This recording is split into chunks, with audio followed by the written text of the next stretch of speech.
Google has announced that they're going to spin out a wireless tight beam service provider, Aalyria, as an independent company. At the same time, they have a major contract with the United States Department of Defense.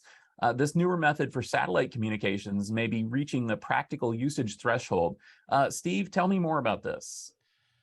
I think this is interesting on a couple of different levels. First, the technology itself will make it possible to have high quality Wi-Fi internet connections in moving airplanes and ships. Currently the bandwidth you can actually receive in those types of targets is pretty limited and by the current technologies. But this tight beam service is another order of magnitude better. The fact that the Department of Defense is giving them the major contract to get this off the ground means that this is a proven technology. I mean, the DoD does not spend this level of money on things that are still experimental.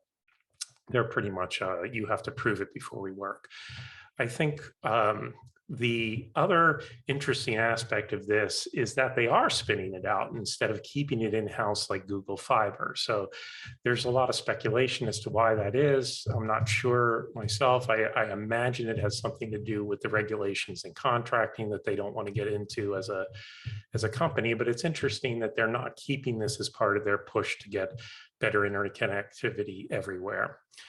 It's also interesting that a number of the reports show that the gear that's required for this is fairly pricey, into the many thousands of dollars for it to work. So this will only be appearing, I think, originally on major airlines and cruise ship lines and super rich yachts. This is not going to be something that you could buy for your boat unless you have a lot of money to burn. So I expect it'll be a fairly limited commercial rollout initially.